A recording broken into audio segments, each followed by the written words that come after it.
Good morning, everybody online. We're having some audio issues. Please stand by. That's probably better. Is this better? Good. Yes, he said we're good. Are you sure? Yay, okay. So I'm going to start over, if you guys don't mind. So it's all for you. So good morning to everybody. Thank you so much for being here today. I was mentioning that it was a great pleasure to be opening up our very first Buckman Talk, to be broadcasted globally throughout our organization. And I was mentioning that this type of event was created for our great people to share their thoughts, their knowledge, their experiences across the organization as well. And this is a part of a combination of efforts, actually, to drive a culture of learning and development of our people. And for that, we're actually looking forward to hearing from many of you in the Buckman Talk stage in the near future. Today, we will start off with the series of Buckman Talks that is a part of the Superminds program. As you know, we started months ago on a journey to select 9 talented people from our organization to go to the World Business Forum Conference in New York. The Superminds program was installed to drive not only recognition of great people, but also offer a unique developmental opportunity. But with that prize came the responsibility to share their learnings from the conference in New York and share the things that they've captured over there that is of value to them and can be of value to all of us. So today we will hear from 2 remarkable women whose ability to learn and transform knowledge into action has been demonstrated throughout their tenure at Buckman. Lauren, right here, will talk about leadership in a disruptive world based on the session by Jim Collins, our very own Jim Collins. And Annie will talk about building a culture of extraordinary productivity based on the session by Corey Kogan. So 2 very important sessions of the conference that they've been to in New York. They have worked very hard on this presentation. They have put their hearts and their minds into preparing this for you, for us, and I'm sure we can all learn very valuable information today. Is now joining. Thank you for being here. Thank you for being connected. And with no further ado, I'll leave you with Lauren for her presentation. So thank you. Thank you, Nina. So this is very exciting. It's the very first B Talks, and Annie and I are very honored to be here to be the first ones that you hear for this. I can just imagine that years from now, you can tell your great-grandchildren that I was at the very first B Talks, and the trajectory of my Buckman career changed forever because I learned so much. And I really do hope you learn a lot today. Annie and I have some great material prepared for you. So I'm really glad that Annie and I were paired together today. Our presentations have a common thread. I'm going to go first to give you more of a big picture of what a disruptive world is and how to lead through it. So what are your big goals? What is in this disruptive world? What are you going to focus on? And then Annie will come in with some more tactical ways to execute that vision that I'll help you walk through. So they'll pair together really well. If you haven't heard of Jim Collins, where have you been? But Jim Collins is, he wrote the book Good to Great. He's a researcher, and his whole research is about what makes companies tick, what makes a good company become a great company. And in his research, there are only a few companies that go in that great column. And so from his presentation that I heard and the other Superminds heard at the World Business Forum, he talked a lot about those good to great companies. So you'll hear a lot about that. But Jim Collins is a world-renowned speaker, and it was a pleasure to hear from him. Before I get started, I want to kind of dissect the title of my presentation. Leadership first. You don't have to have direct reports to be a leader. We talk about this in transformational leadership. You're a leader in your projects, in your teams, even if you don't have direct reports, in your communities, in your family. The topics I tell you about today, you can apply to different areas of your life. So put on some couple different hats as you listen to me and see where it can apply for you. Disruptive world. Almost no explanation needs to be given to what we feel every day. It's VUCA, it's transformation. Buckman itself, we're gearing from a chemical company to one that's highlighting digital and giving our customers new information and technology. So we're disrupting ourselves and our industry. So I'm excited to share with you how to lead through that. Annie and I will have an opportunity for you to ask questions. If you're on the phone or on Teams, chat in the chat box any questions that you have throughout our presentations. But please make sure you say Lauren or Annie so that at the end we know who your question is directed towards. Here in the room, write it down. I'll speak, Annie will speak, and we'll have time for questions at the end. But we welcome any and also any key points that you want to share that you learned from us. So please hold them. Great. So as I get started, one of Jim Collins' phrases that he uses is called a 20-mile march. The idea being leading in a disruptive world and becoming a great company is a marathon, not a sprint. You have to be dedicated and go through the pain of changing and the joy of changing to get to the end. So as I talk about these points, these 3 points, and you're wearing your hats for whatever you want, your teams, your community, your family, for what you lead, what is your 20-mile march? What is that vision and that goal that you are going to dedicate your time and your energy towards? So let's get started. There's a lot on this slide, but in about a couple minutes, you'll become an expert at it. So don't worry, I'm going to walk you through the important pieces. This is what Jim Collins uses as like a compass for leadership. It's a roadmap, and he calls it the flywheel. So you'll see that word here at the very bottom. So when I say flywheel, I'm referencing this entire graphic. What I want to start with is the foundation of this flywheel or this roadmap for leadership is you have disciplined people, disciplined thought, and disciplined action. The commonality there is discipline, discipline, discipline. That is the root of Jim Collins' recommendations toward your 20-mile march. Why is discipline the foundation of his flywheel, and why is discipline so important? Well, it's because without discipline, well, it takes discipline to not get buried under the weight of change.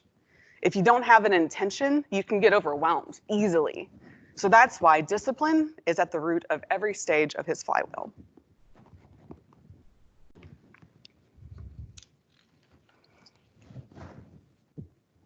All right, first, level 5 leadership. That's the phrase on the very left for disciplined people. First, you have to look at yourself and your leadership. Level 5 means it's the top tier of leaders who exemplify, in Jim Collins' words, humility and will. Those are the 2 qualities that a level 5 leader has. And it takes a lot to have those. There's level 1 leaders, level 2, level 3, level 4. Just like very few companies become great, so do very few leaders become level 5. In fact, there's so few level 5 leaders that Jim Collins has another level of research called the 5 stages of decline for a company.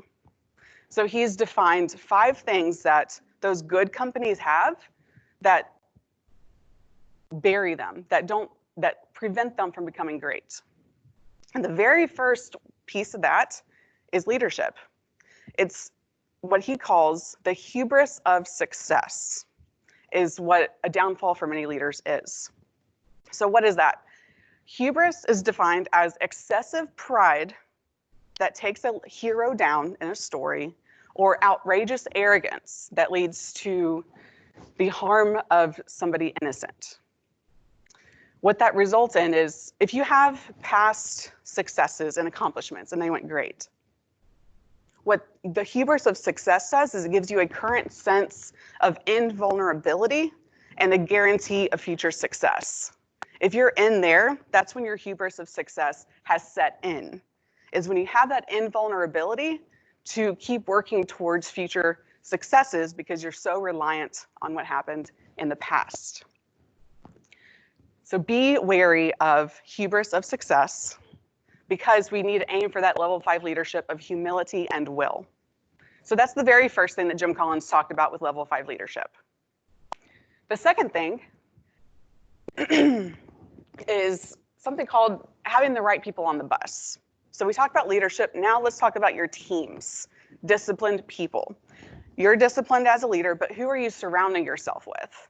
Do you have the right people on the bus to get your bus going to the end of your march with you? Jim Collins had a few questions for the crowd that we listened to. I'm going to share with you his questions that he asked. So there's 5 questions to ask yourself if you have the right people on the bus. So what he shared with us was, are you keeping good people away by keeping the wrong people on the bus? Do you have a value, will, or skill problem? Do these people see work as a job or a responsibility? Has your confidence gone up in them in a year? And the 5th question, how would you feel if this person quit? Would you feel bummed, or would you think, wow, this saves me a conversation? Whew. Those are 5 questions a leader should ask to make sure they have the right people on the bus.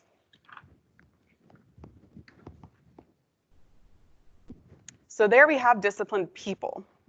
Next, Jim Collins went through disciplined thoughts. One of the most important pieces here is the hedgehog concept.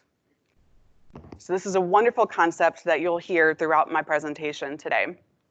A hedgehog. It's an animal who's spiky. Nothing can touch it. He rolls up in a ball and that's it. Similar to you and whatever your 20-mile march is, whatever you choose to be your 20-mile march, you need to be the best at it.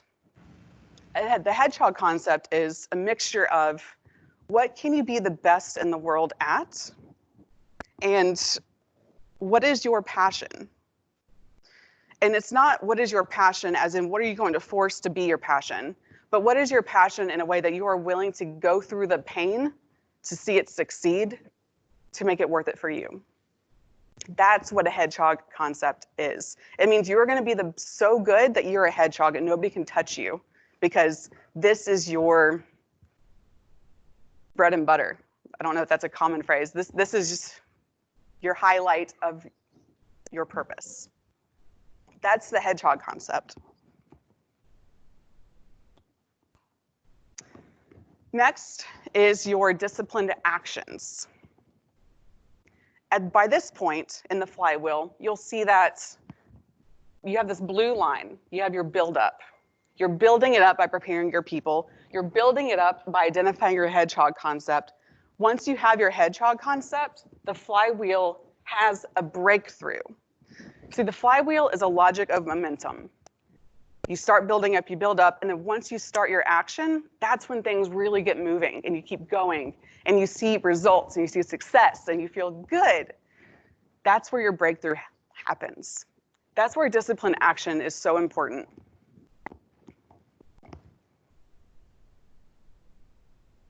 And it's the action that's going to keep your momentum going and going and going. So it's discipline that is the underlying factor for your flywheel. All right, next I'm going to ask you all a question that Jim Collins asked us at the World Business Forum. So the World Business Forum, we're in a big auditorium and there's 2,000 leaders from around the world, CEOs, other C-suite, big leaders that was an honor to be around. And this is the question he asked the crowd. He said, and I want you to do this here in the room. I'm going to ask you to raise your hands. If you're on the phone If you're on Teams, raise your hand too, unless it's going to look weird wherever you are, but please participate. All right, raise your hand if you have a to-do list. 100% of people, I raise my hands twice because I have 6 different to-do lists. So here in the room, there's probably about 40 people, and everybody raised their hands. Okay, we all have to-do lists. Who has a not to-do list?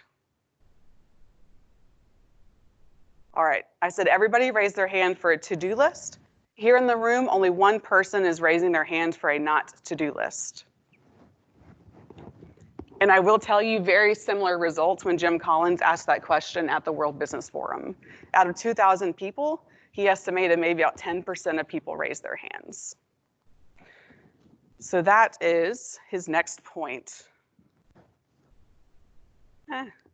is to create a stop doing list. And so why is it so important? There we go, thanks. Many of us lead undisciplined lives. We have this thought that if we just keep going and going and going and going, something's going to break. Things will get easier as soon as I get to the end of my to-do list. But we are tricking ourselves because that never happens. We will always keep going and going and going until we get focused on our hedgehog concept. What the to-do list does, or the not to-do list, the stop doing list, what it does is it displays a discipline to unplug the extraneous junk from your time and your energy. Jim Collins, in his research for those great companies, they had a stop doing list.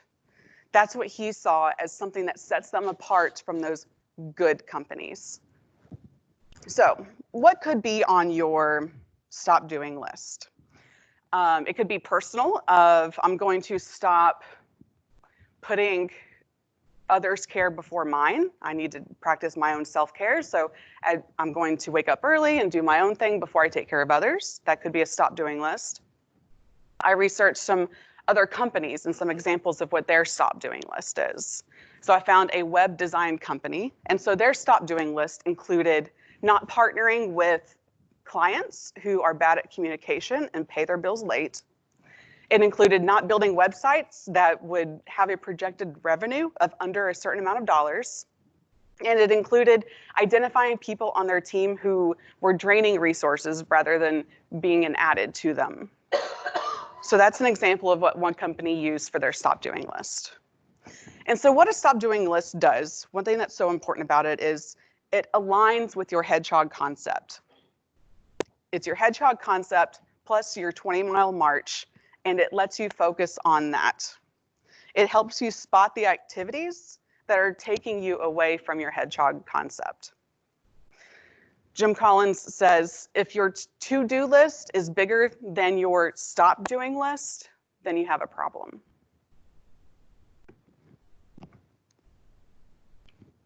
Jim Collins also says, so this is almost like a homework activity. Start a stop doing list. And he says he'll leave it up as an existential dilemma on whether you put that on your to-do list or not.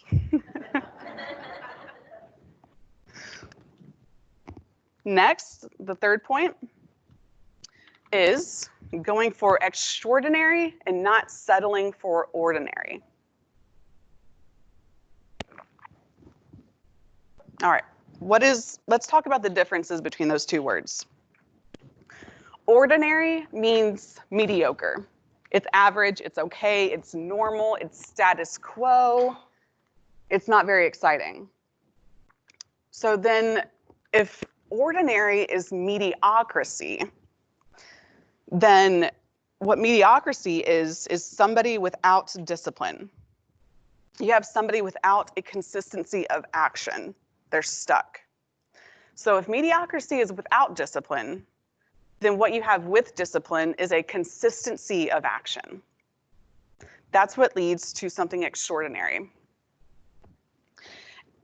And this is another point of Jim Collins' 5 stages of decline for a company, is he found that An undisciplined pursuit of more. So an undisciplined pursuit, we talked about how important discipline is. If your pursuit is undisciplined, that has led to more declines of a company than complacency itself. So being undisciplined is almost, or it is, according to his research, more of a detriment than complacency. So that's the difference between ordinary and extraordinary, is that discipline and that consistency of action.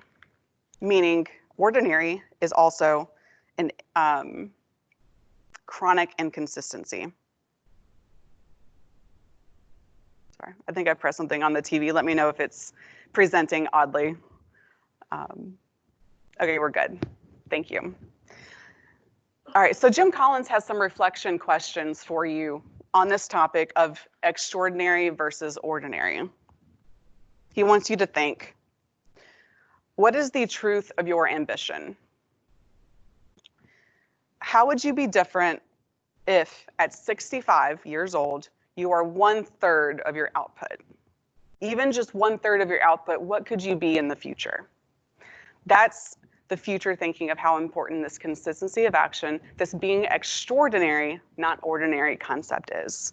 So think about that. What is the truth of your ambition?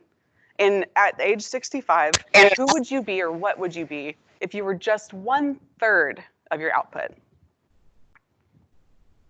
One last comment that Jim Collins made I want to share with you is to be extraordinary as a leader, put your best people on your biggest opportunities, not just putting your best people on your biggest problems, because it's your best people on your opportunities that's going to have that consistency of action. They're going to have that buildup and that breakthrough for you and your flywheel. It's your best people who will keep that momentum going. So put them on your greatest opportunities versus problems. Jim Collins also said, transformation can be an opportunity, not a struggle. That's what the flywheel is. I mentioned it's the logic of momentum, is because momentum means you're going towards the path of least resistance. If you're extraordinary, things get a little easier. Transformation doesn't have to be a struggle. Leading through a disruptive world doesn't have to be a struggle with these concepts that Jim Collins has researched that makes good companies great.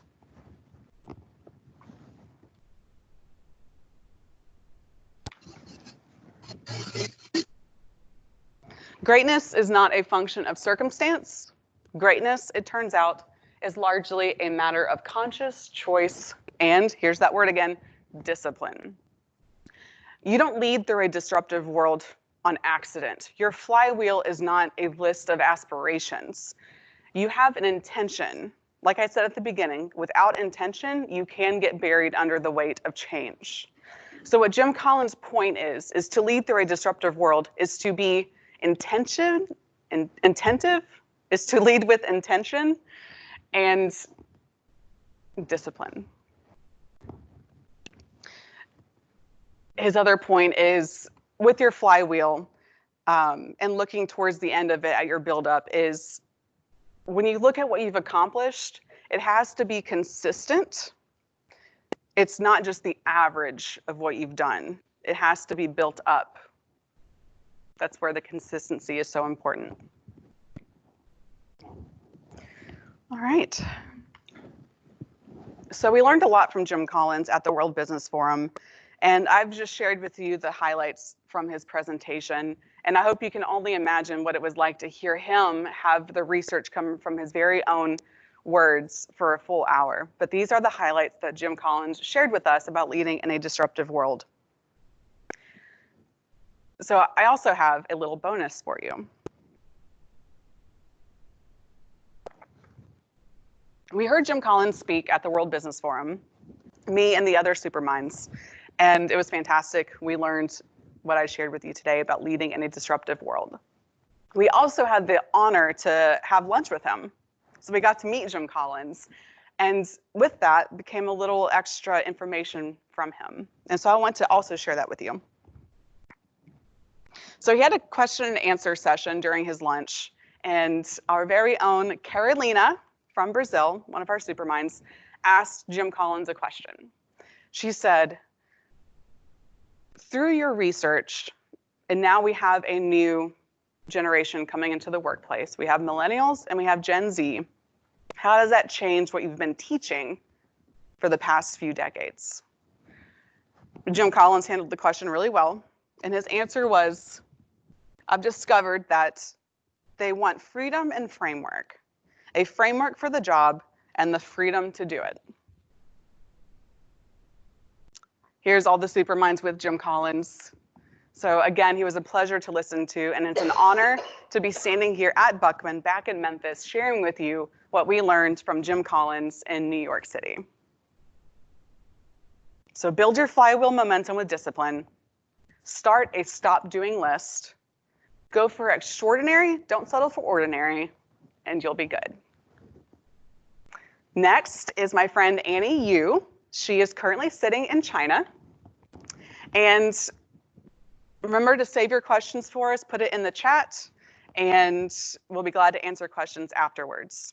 This is also, so not just the first B Talk, but the first presentation where the co-presenters are in different areas of the world. So this is a big day for us. Thanks for being here.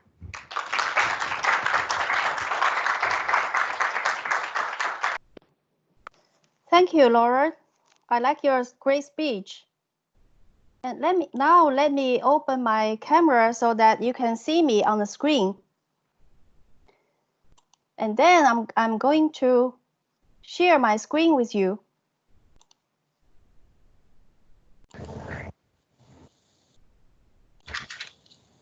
Can you see me now? Yeah. Hello, everybody. This is Annie Yu. I'm Finance Director of Buckman China. Before I start, I would like to share with you that November 20th is a special day to me. On that day, in 2016, I joined Buckman. And on the same day, in 2019, I attended the World Business Forum with our CEO and the team with great honor. So that I told myself that I decide to celebrate the same day every year in the future just to remember how lucky that day means to me. And now let's talk about the topic. I'm going to share with you some key points and my takeaways from the forum.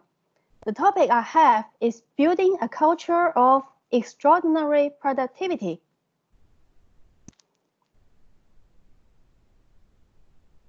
Conference speaker of this topic is Corey Cogan. She and her team did a lot of research and wrote a book named The 5 Choices to Extraordinary Productivity. There's also a video called Buried Alive, which is very interesting. I highly recommend you to watch it on the YouTube. Because of the copyright issue, we cannot show you here, but I suggest you go there to view it. I also got Corey's signature on the book. So lucky. Let me start my sharing with a question.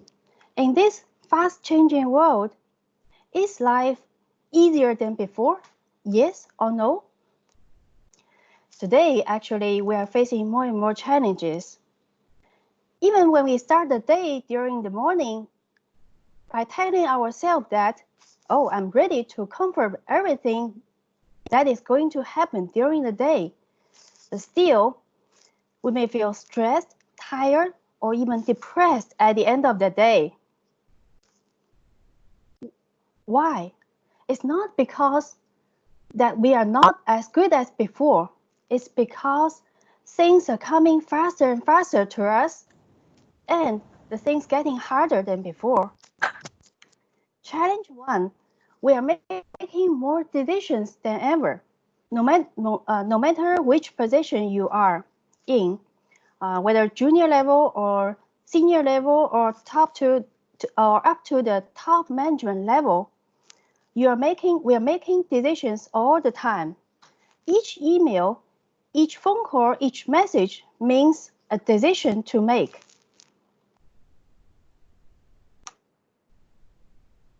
In high complexity jobs, the right decisions make all the difference.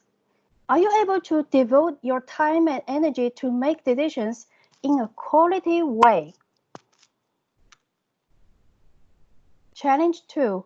Our attention is under unprecedented attack.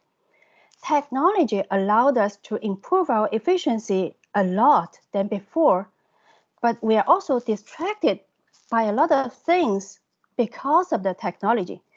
Imagine when you are working in front of the laptop, when you hear beeps from your mobile phone with a message come in, and you may cannot help yourself to check that message to find out what's going on or to find out who needs you there. What we need is to focus, to be intentionally focused, especially when you are doing really important things.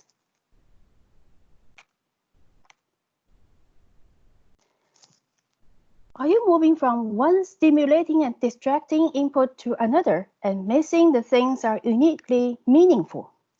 What is the uniquely meaningful things?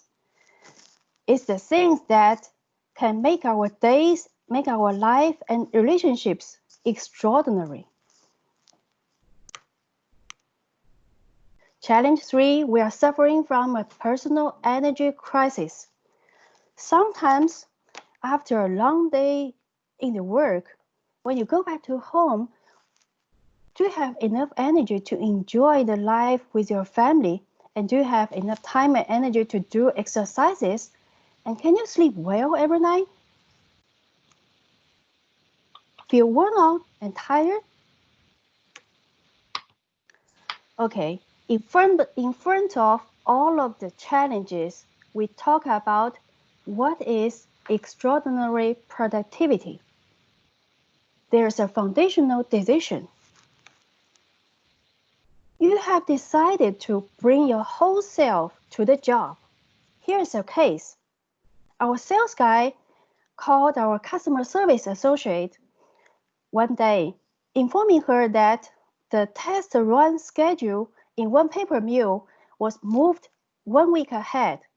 Then we only have 1.5 day to arrange the stock and arrange the transportation. Soon after the phone call, the customer service lady started to arrange everything. She contacted the warehouse and other salespeople to adjust the stock and also work with the logistics to arrange the transportation. Finally, the chemicals arrived at the paper mill just on the early morning of the requested day, with no additional transportation cost. And during the whole period, that lady was keeping instant contact with that sales guy, and by updating him the status and progress of the inventory and the transportation. Our customer highly appreciate our high efficiency work, and we are awarded by an order with $200,000 a year sales value. So, and also there are more opportunities in that paper mill for chemicals in the future. This is a great teamwork case, and the key point here is that customer service lady is like a conductor of a band and leading the team playing the beautiful music. And when you have, do you feel the extraordinary productivity here? After you have decided to bring your whole self to the job, as a result, your work is significantly more productive, more enjoyable, more rewarding to you, and more impactful for those you serve.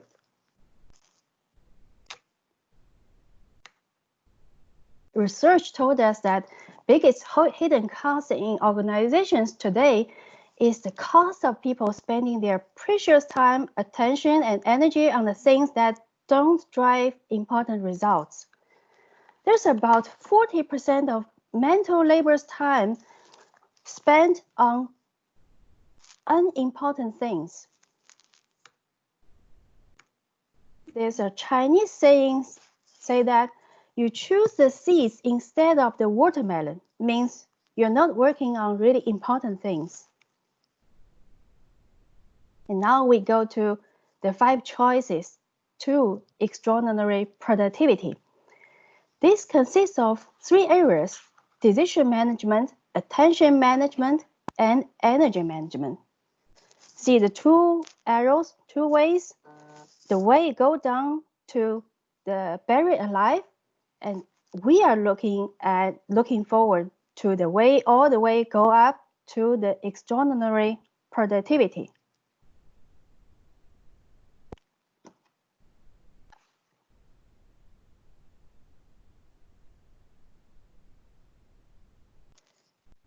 Choice 1.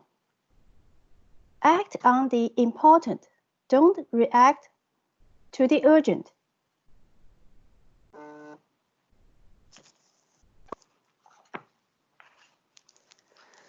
Yes, we have to handle the urgent cases immediately, but believe me or not, sometimes we may have addiction to urgency.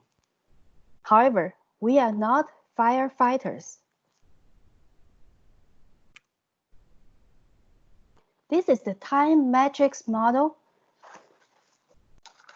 we are going to recommend to you.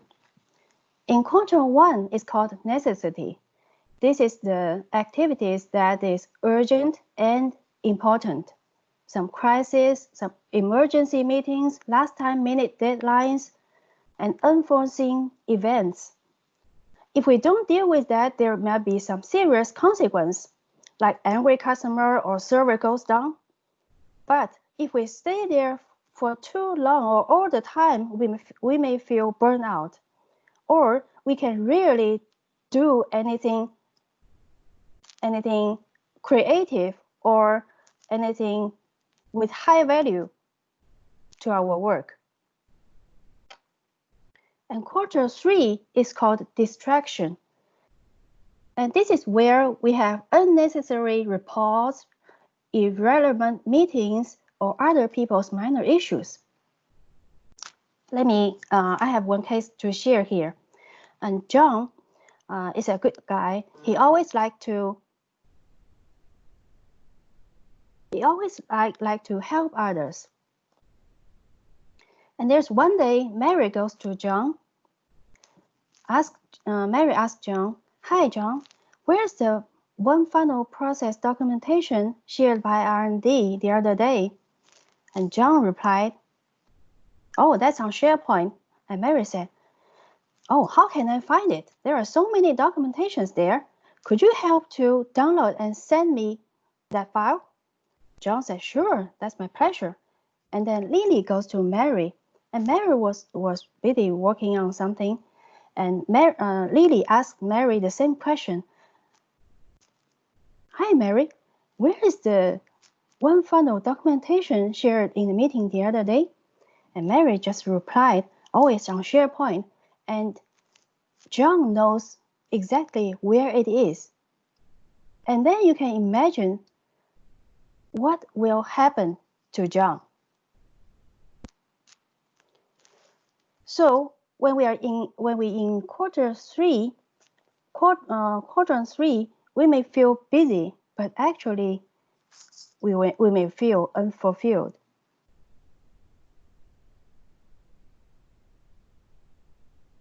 And quadrant 4 is called waste. Some avoidance activities, some excessive relaxation like television, gaming, or interneting, or some gossip time. And here, we may feel guilty, and also we may lack the energy to go for important things. And in Q1, we got break-even return. And quarter 3, we have negative return. And quarter 4, we have 0 return. In quarter two is where we call extraordinary productivity.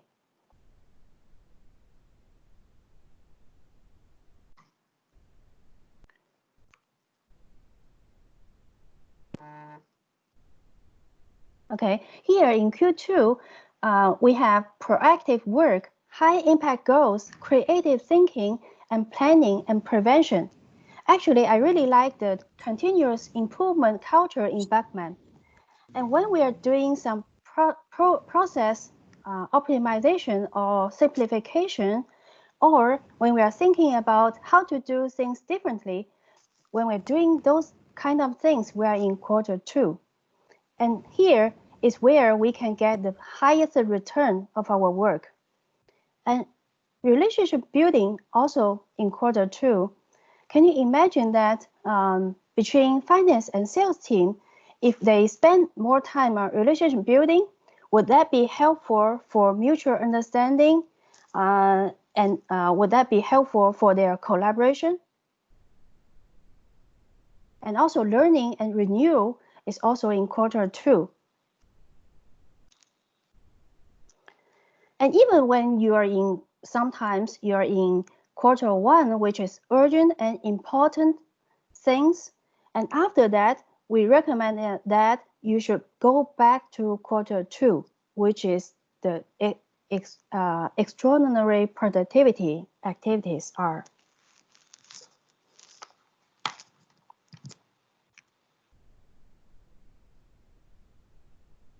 So focus on the high return activities.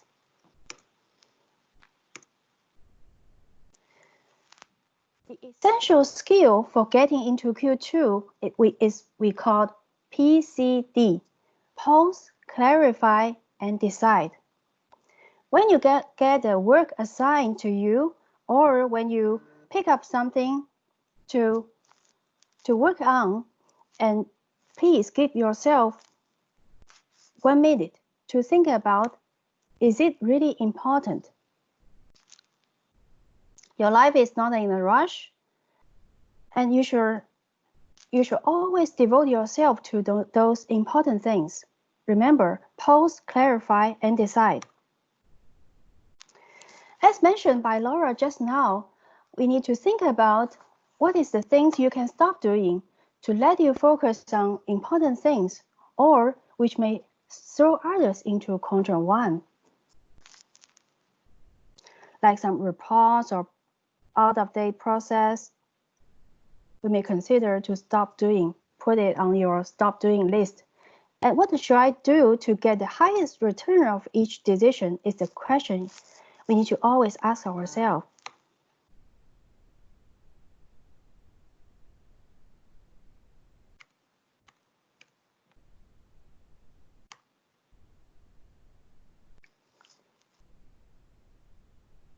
Choice 2.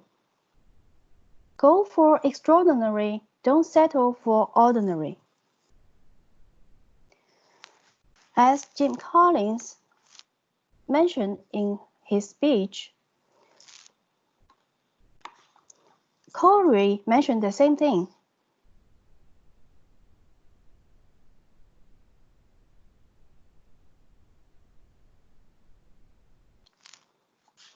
When we look at our Bachman 4.0 campus, this is our vision of success, and this is our direction.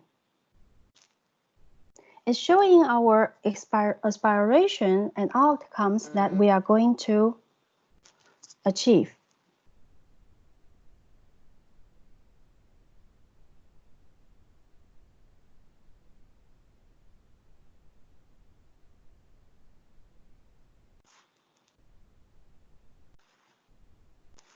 Let me check my progress of the slides.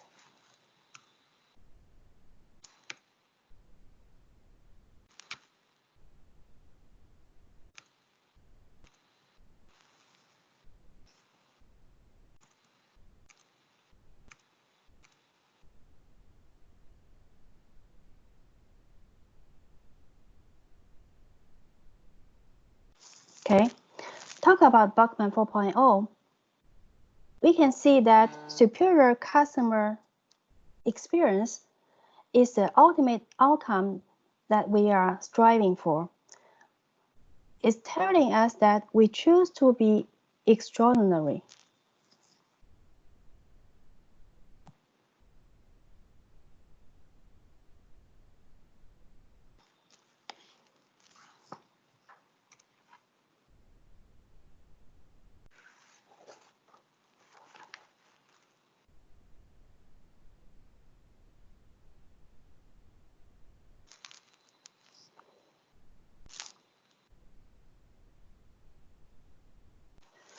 Choice number 2, go for extraordinary, don't settle for ordinary. Actually, believe me, everyone is capable of doing extraordinary work. It's all about accomplishing those things that add the most value to your work and life. Remember, your work is not measured by how busy you are, it's measured by getting things done with quality.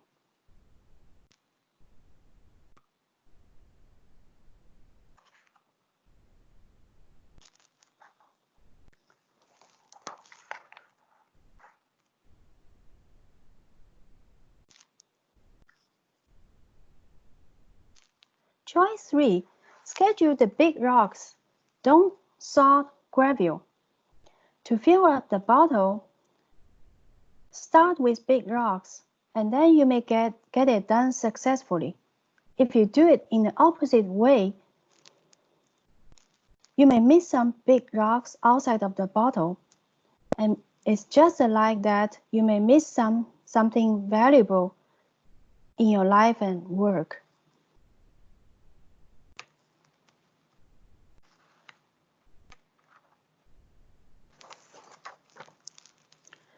Choice 4, rule your technology. Don't let it rule you.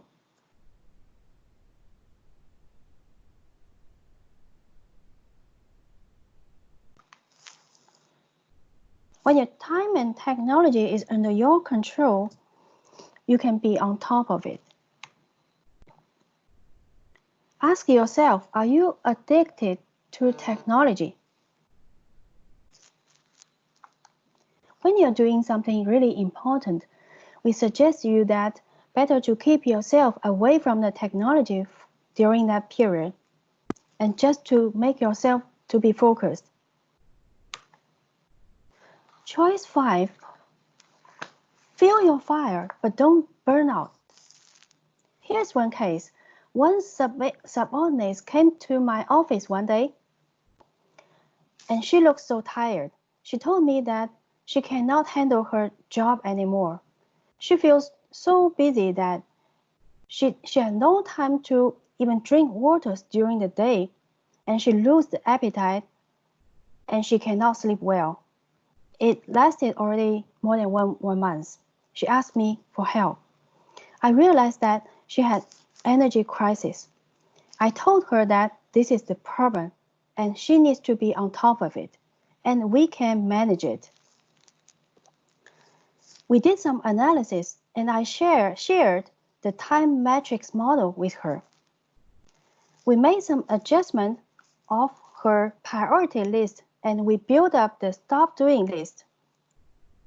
And during that period, I keep reminding her and pulling her from the addiction to urgency and to focus on important things. Finally, we went through the tough time together. 1 month later, we both feel much better when she comes to me and she told me that she finds herself back. I can see the sweet smile on her face again.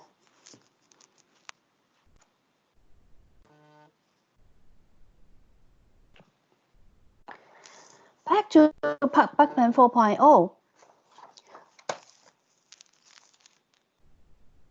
To achieve superior customer experience, the culture, competence, and collaboration is the strong base.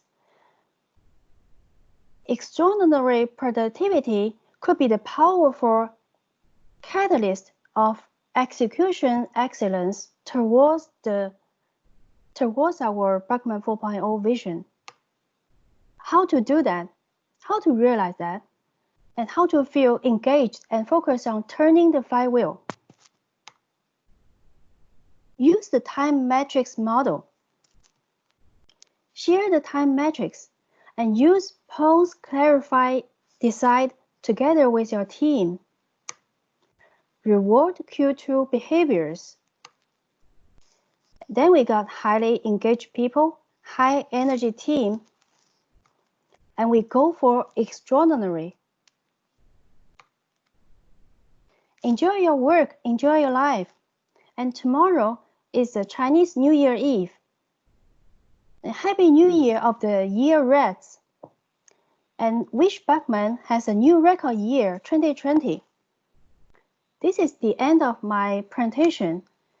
And let's look forward to the second Bachman Talk session in early March 2020 from Camille and Jeff.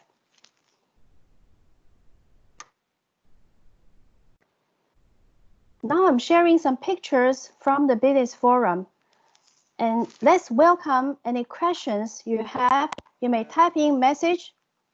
Unknown participant is now exiting. Or just speaking up. Thank you.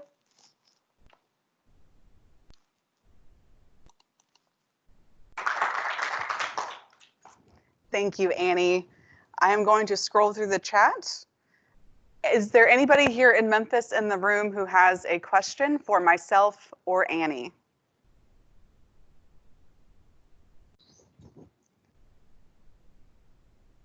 Annie, that was a great presentation. And you can see how the thread of what Annie and I heard fit together. Nancy, you had a question? It's more of a comment or an observation. It has to do with Jim Collins. I can hear you, and I'll repeat it for the phone. So Jim Collins, of course, has been around. Started with things like built to last, and they didn't last. And then he went like good to great, and then they didn't stay great. And now he's writing books like How the Mighty Have Fallen. And I think that the trajectory of Jim Collins' career, because he's obviously great, he continues to be at the top of his game. And what he's done is he's been flexible and he's learned. He hasn't been so hard and fast into, he assessed things to a certain point, learned, course corrected, and continues to mold and flex. And I think that's a great analogy for us too, is that it's the never give up idea. It's the, you don't doggedly persevere in the face of failure. You learn and you course correct. So I just thought that was, it came to me as I was listening to you. Thank you, Nancy. That's a really great observation from what Jim Collins teaches and what he's lived, is to learn, course correct, and remain great. Thank you. Any other comments in this room? There was nothing on chat that I saw. So I'm going to have one moment just to confirm. There was nothing on chat. Good. Well, that concludes the very first B Talks. We have the next one in early March. Thank you all for listening and for being here, for myself, Annie, and the rest of the Superminds. Thank you.